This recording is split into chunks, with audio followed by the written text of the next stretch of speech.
Hi, I'm Mindy. Welcome back to my channel. Today I'm doing my New Worlds November Week 3 wrap-up, which was all of my time travel stories. New Worlds November is a reading event created by the Bookish Bryants, and there is a whole group of really great hosts, co-hosts, and we have really been loving reading sci-fi this month. And week 3 time travel stories ended up being my favorite. I seem to love time travel stories, and I had one 4-star read and all of the other short stories were 5 stars, and I'd love to tell you about them. The first novella I read is Light Chaser by Peter F. Hamilton and Gareth L. Powell. This was such a cool book, and it almost got 5 stars, but well, let me tell you some more about it. So there isn't technically time travel. The back makes it sound like there is probably time travel, but it's more like time augmentation, because the main character in this book is traveling from planet to planet at near light speed. So the time she feels like it takes to get from one planet to another is about 6 years, whereas on the planets it's about 1,000 years. So there's a lot of timey-wimey type things going on here. And also she has augmented DNA, which means she can live for like a millennia. So that's pretty wild, right? So a very advanced society, except the planet she goes to, which are also inhabited by humans, are sometimes very, very primitive. They have really advanced AI on the ships, and they have some very advanced technology, but the worlds are pretty primitive, and they stay the same, and they never grow and change. So it's about why that is, and yeah. I don't want to say more than that, but I will say that this is a really great story with great characters and really interesting conflict going on in this one. Then there was another element that also sounded like time travel, and it ended up being even more less science-y than time travel. But I can't tell you anything about that because it would be a spoiler, but it like kind of went away from the science and went into something whole nother direction.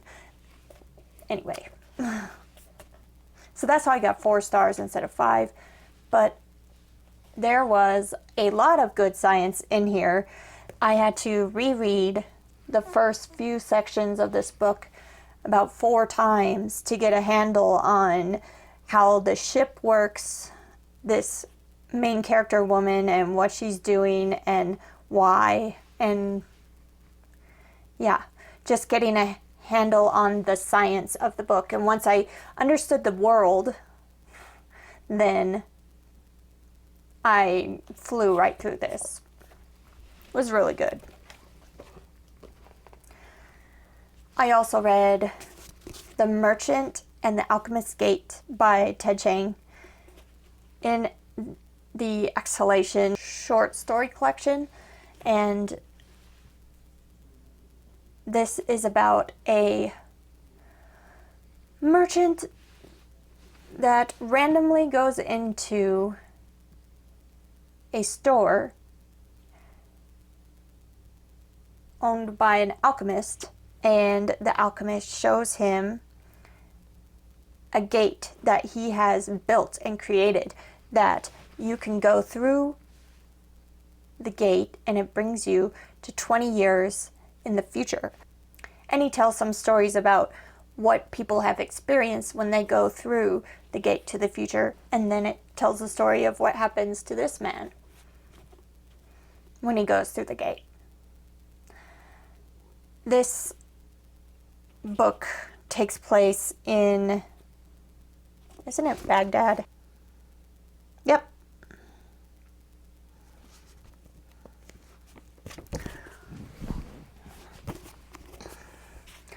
This story takes place in Baghdad, and there is a great sense of place. Setting is really wonderful. It explored a lot of ideas of going and seeing your future, as well as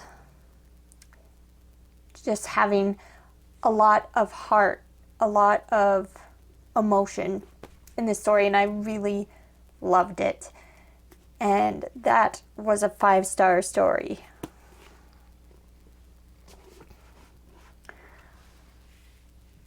I read Soldier by Harlan Ellison.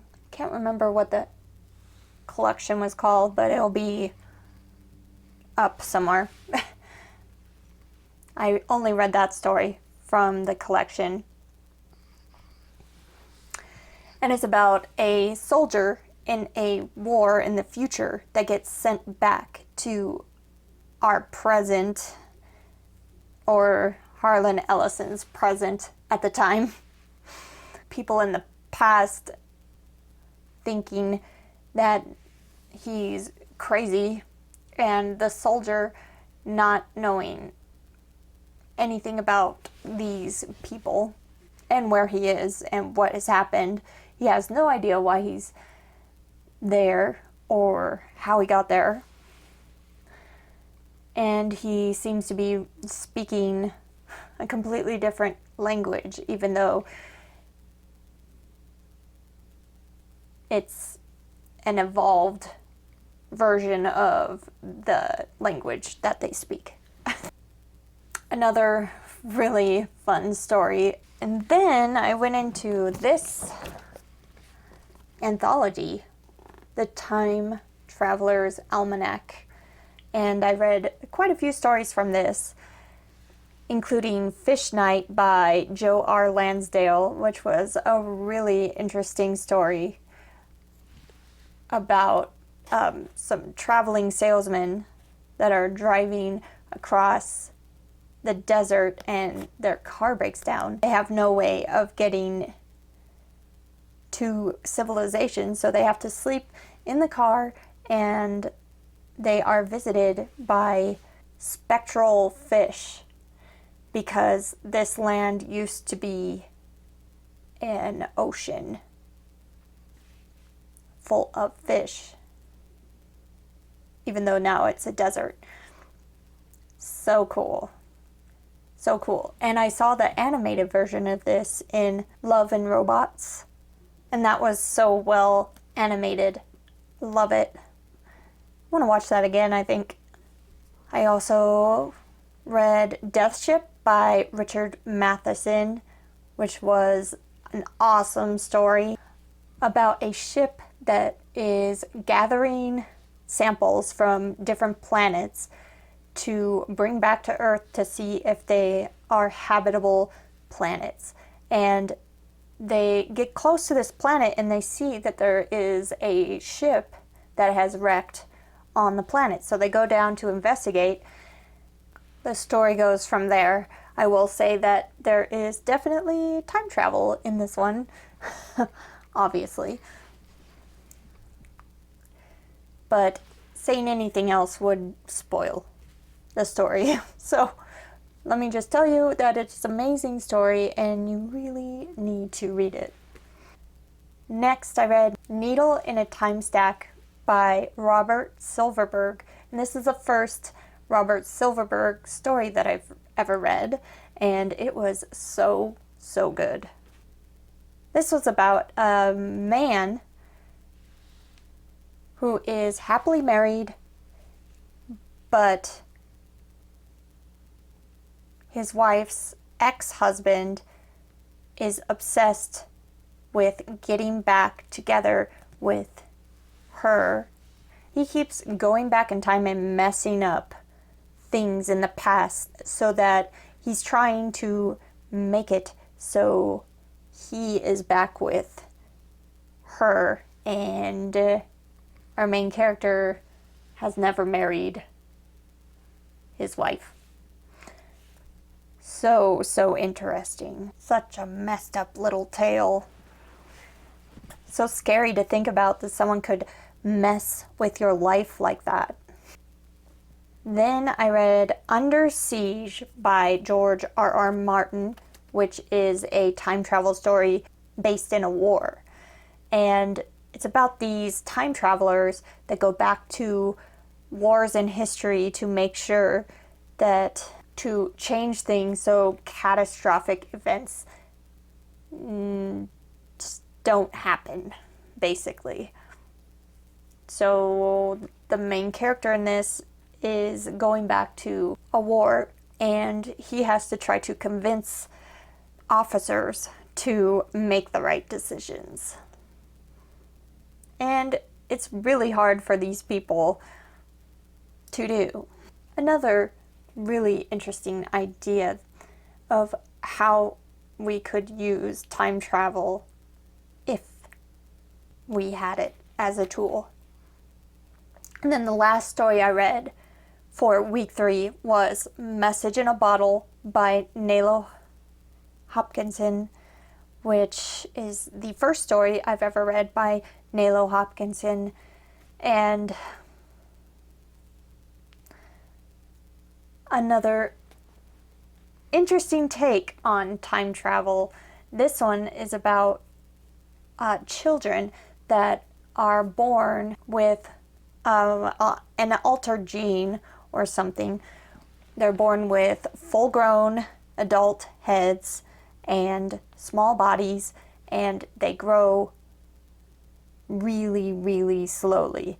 So, like, when they start school, they're the size of a 4-year-old. And when they're 10, they're the size of a 6-year-old. And they won't reach puberty until they're 50 years old. That kind of thing. And they live for a long, long time. And they're very, very smart. And they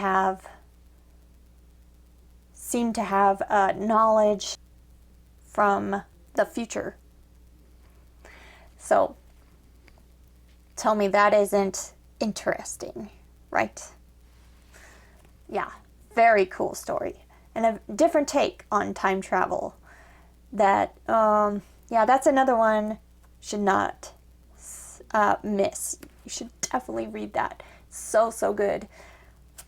So I read so many good things during Time Travel Week, and I'm super excited about it. I'm loving my dystopian and apocalyptic reads as well. I haven't read nearly enough sci-fi lately, and this month has been wonderful. I hope that you are finding 5-star reads that you love very, very much as well. I'd love to hear about them, and I will be back very, very soon with another book-related video. Thanks. Bye.